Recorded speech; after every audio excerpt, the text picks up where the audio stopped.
ఈరోజు విద్యకు 20% బడ్జెట్ కల్పించాలని రౌండ్ టేబుల్ మీటింగ్ పెట్టడం జరిగింది. సో, ఈ రౌండ్ టేబుల్ మీటింగ్‌లో మీరేం చర్చించుకున్నారు? ముఖ్యంగా ఈ రౌండ్ టేబుల్ మీటింగ్‌లో గత 12 సంవత్సరాలుగా తెలంగాణ వచ్చిన తర్వాత ఎప్పుడు కూడా 20% కేటాయించలేదు. ఆహ్, మొదటిసారి 10% ఉండే. అది తగ్గుతూ తగ్గుతూ 7%కి వచ్చింది. అసలు బడ్జెట్ పెరగాలి.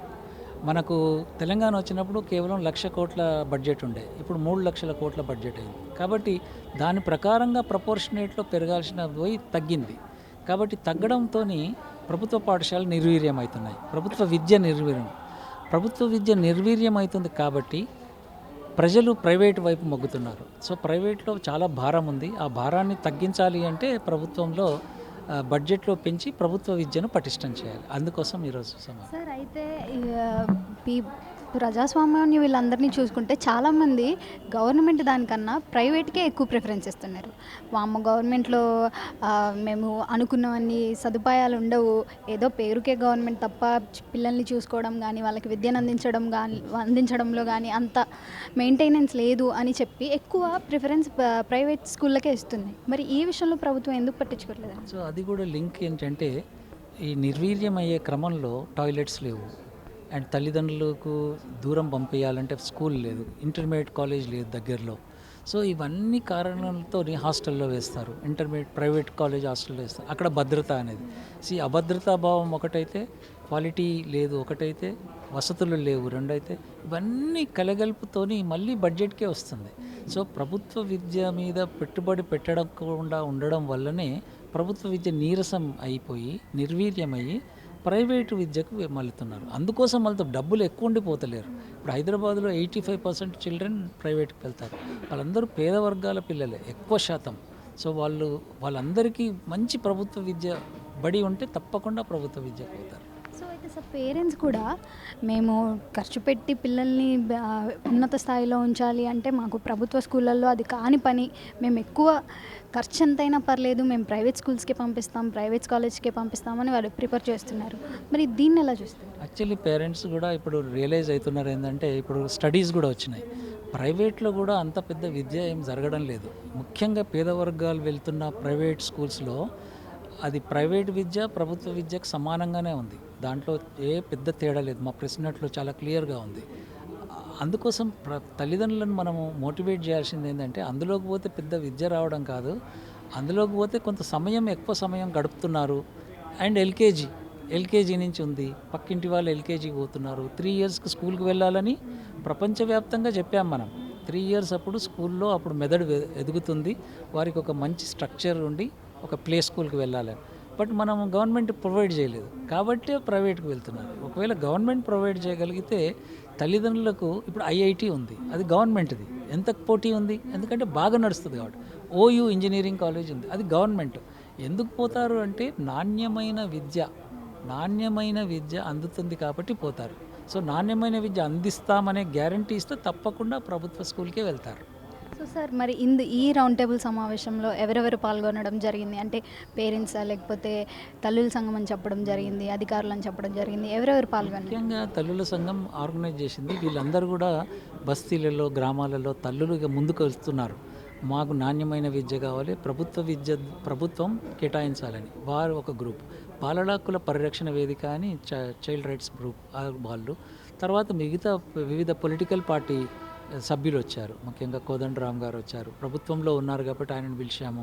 ఆయన తప్పకుండా ప్రభుత్వం దృష్టికి తీసుకెళ్తున్నారు. శ్రవణ్ గారు అపోజిషన్లో ఉన్నారు కాబట్టి ఆయన కూడా మాట్లాడాడు. మా ప్రభుత్వంలో చేయకుండా మీరైనా చేయండి అని చెప్పి. సో, అట్లా దీని మీద ఒక చర్చను అండ్ ఇప్పుడు ప్రభుత్వము బడ్జెట్స్ తయారు చేస్తుంటాయి. ఈ ప్రెషర్ ఎక్కడో దగ్గర పడి అయ్యో ప్రజలు అడుగుతున్నారు కాబట్టి దీన్ని జాగ్రత్తగా చూడాలని చెప్పి మన విద్యాశాఖ మంత్రి రేవంత్ రెడ్డి గారు ఉన్నారు. కాబట్టి అక్కడ టేబుల్ మీద డిస్కషన్ అయినప్పుడు తప్పకుండా ఈ చర్చలు అక్కడికి వెళ్ళడానికి ఆస్కారం ఉంది. సార్ అంటే మరి విద్య అంటేనే చాలా గొప్పది.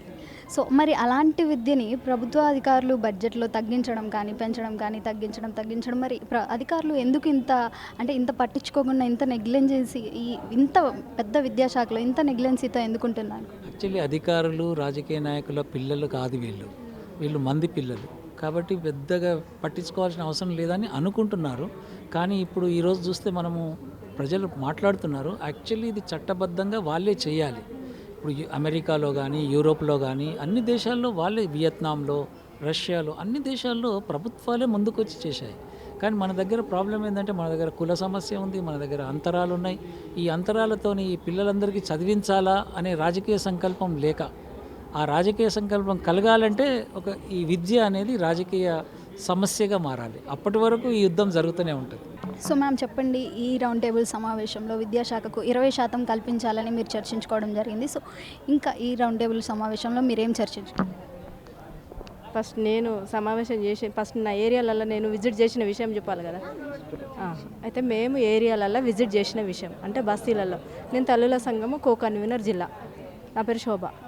అయితే మేము బస్తీలలో విజిట్ చేసినప్పుడు ఒక జిల్లాకు 230 మంది పిల్లలు డ్రాప్అవుట్ పిల్లలు ఉన్నారు. దాని విషయం పైన పిల్లల తల్లిదండ్రులకి దగ్గరికి వెళ్ళి మేము మాట్లాడితే, మేము పంపించము స్కూల్కి అని అన్నారు. పిల్లలు ఎందుకు పంపిస్తలేరు అని అంటే, వసతులు సరిగా లేవు, బాత్రూమ్స్ లేవు, క్లాసులలో టీచర్లు సరిగా లేవు, ఆయమ్మల కొరత, వాచ్మెన్లు ఉండరు, ఇక ప్రతి ఒక్క కొరత ఉందల్లా. ఫుడ్ సరిగా లేదు, నీళ్ళ పప్పుచారు, డెంగ్యూ జ్వరాలు వచ్చినాయి చాలామంది పిల్లలకు. ఇవన్నీ ఎదుర్కొన్నాం. మేము హాస్టల్ కూడా విజిట్ చేసినాం. హాస్టల్లో కూడా ఫుడ్ సరిగా లేదు, బాత్రూమ్ సరిగా లేదు. ఇవి మళ్ళీ వర్గర్గా మాట్లాడడం అమ్మాయిలతోటి, వార్డన్లు కానీ టీచర్లు కానీ, అట్లా ఇబ్బందులు చాలా ఉన్నాయి. అంటే ఇబ్బందులు ఉన్నాయి అని అంటే అక్కడ బడ్జెట్ లోపం ఉన్నది కాబట్టి 20% మేము బడ్జెట్ కేటాయించామని ఇంతకుముందు కూడా మేము రౌండ్ టేబుల్ సమావేశం చేసుకున్నాం, ఇప్పుడు కూడా చేసినాం. అంటే విద్యాశాఖ అనేది చాలా గొప్పది, పెద్దది కూడా. పిల్లలు చిన్నప్పటి నుంచి చదువుకొని ఆ విద్యలో వాళ్ళకంటూ జ్ఞానం ఉండి, అంటే ఇదంతా ఉండాలంటే ముందు ప్రభుత్వం వసతులు సరిగ్గా ఉండాలి.